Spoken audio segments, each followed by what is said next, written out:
예, 그럼 여기서 이번 판결의 의미와 향후 정치권에 미칠 영향까지 최영일 시사평론가와 함께 살펴보겠습니다. 네, 안녕하십니까? 안녕하세요.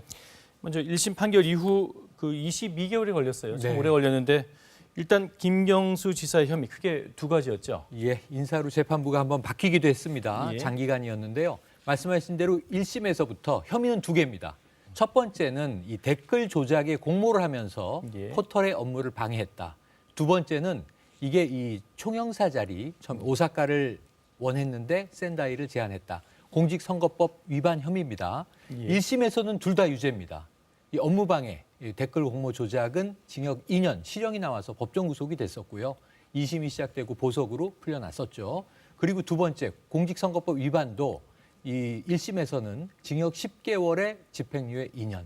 그런데 2심은 일부 조금 바뀌었습니다. 공직선거법은 우선 무죄가 됐고요. 예. 그리고 이제 업무방해 혐의는 그대로 실형, 징역 2년에 유죄가 인정이 된 겁니다.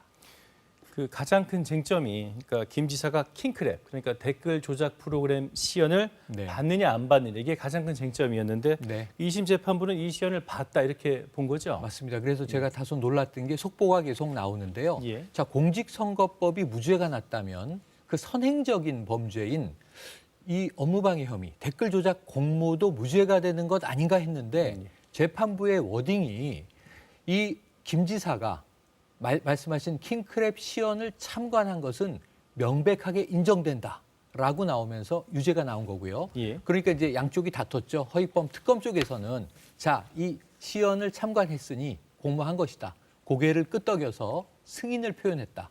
그런데 이제 김 지사 쪽에서는 타임라인 자체가 틀리다. 지금 영수증을 봐라 하는 이제 다른 증거들을 제시하면서 이 시연을 참관할 수가 없었다는 것을 입증하기 위해서 주력했는데 결국 특검의 손을 재판부가 들어줬습니다. 그러니까 방금 말씀하신 게 그 이른바 닭갈비 식사 맞습니다. 얘기죠. 그러니까 네. 김 지사 측은 닭갈비를 포장해 와서 함께 먹었기 때문에 시연을 네. 볼 시간이 없었다. 이런 그렇죠. 주장이었던 거죠. 그러니까 15인분의 닭갈비를 포장해 와서 함께 식사를 했고 별도로 시연을 볼 수 있는 시간이 없다. 로그인 기록에 남아있는 시간은 명백하게 있었고요. 9시 15분에는 김 지사가 그 산채라고 불리는 드루킹의 이제 본거지를 떴기 때문에 예. 여기서는 이제 이 시간이 안 나오는 거죠.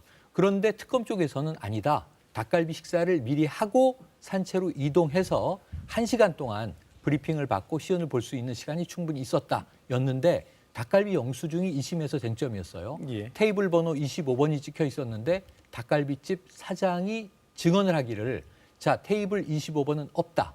이것은 가상의 번호고 포장해 간 게 맞다. 그래서 김경수 지사 쪽의 이 말에 이 신빙성을 더 실었는데 이것이 2심에서는 크게 작용하지 못한 것 같습니다. 예, 그런데 그 또 다른 혐의죠. 이 드루킹 측근에게 센다이 총영사직을 제안한 게 공직선거법 위반이냐 아니냐. 이 부분에서는 1심에서는 유죄였는데 2심에서 무죄 판결이 났어요. 네, 이게 문제가 있었던 게요. 이 시연을 본 것이 2016년 11월입니다. 그러니까 이제 날짜상으로 봤을 때 2018년에 지방선거가 있지 않습니까? 예. 이 김경수 지사는 당시에 국회의원 신분이었고요.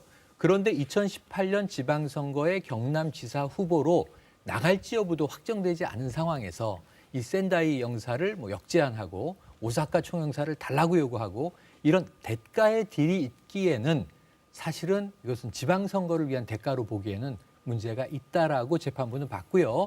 이게 김경수 지사는 이것은 인재 추천의 과정이었을 뿐 대가가 있는 어떤 자리를 딜한 것은 아니다라는 말에 무게가 실렸습니다. 예, 그렇군요. 그 오늘 판결에 대한 여야의 반응은 예상대로 엇갈리고 있습니다. 직접 함께 들어보시죠. 항소심 판결이 몹시 아쉽습니다. 대법원의 현명한 판단을 기대합니다. 유죄로 판결된 상황에서 대통령께서 사과하고 입장 표명이 있어야 할 거라고 봅니다. 예, 김경수 지사면 그동안 그 친문의 핵심이자 그 네. 잠재적 대권 주자로 거론이 되어 왔었는데 오늘 판결이 이렇게 나면 대선 출마할 수 있겠습니까? 네, 어떻습니까? 일단은 이제 적신호가 들어왔다고 봐야겠습니다. 일단 대법원 판결 남아 있고요. 바로 예. 이제 항고하겠다고 했기 때문에 대법 판결이 빨리 나온다 하더라도 지금 내년 4월 이 서울과 부산 지방선거 보궐이 있지 않습니까? 예. 이 보선의 전후에서 판결이 나온다 해도 일단은 무죄로 이 대법의 판결이 뒤집혀야 되겠고요. 그럼 무죄 취지 파기환송이 되니까 다시 고법 또 다시 대법으로 갈 가능성이 높습니다. 예. 내년 내내 아마 재판이 이어질 가능성이 있고요. 대법에서 유죄 확정 판결이 난다면 사실은 재보선 전에 나오면 이것은 야당의 총공세가 있겠죠. 서울, 부산에 이어서 경남도 내년은 아니지만 내후년에 보궐선거를 해야 되는데요. 결국은 민주당의 주요 광역 이 지자체장들이 크게 문제가 생기는 것이고요. 그래서 민주당에도 아마 타격이 있을 것으로 보여집니다. 그럼 이제 대법원 판결이 굉장히 중요해진 건데 그렇습니다. 대법원 판결은 언제쯤으로 예상할 수 있을까요? 그러니까 좀 빠르다면은 4월 재보선 전에 나오지 않겠는가 관측하는 법조인들도 있습니다. 예. 하지만 그렇게 나오기는 어려울 것이다. 파기환송이 이루어지더라도 내년 연말로 갈 것이고 유죄 확정 판결이 나더라도 내년 중반 정도에 나지 않겠는가. 어쨌든 4월 재보선 전후로 대법의 최종 판결은 나올 것 같습니다. 예. 오늘 말씀 여기까지 듣겠습니다. 예, 감사합니다. 고맙습니다.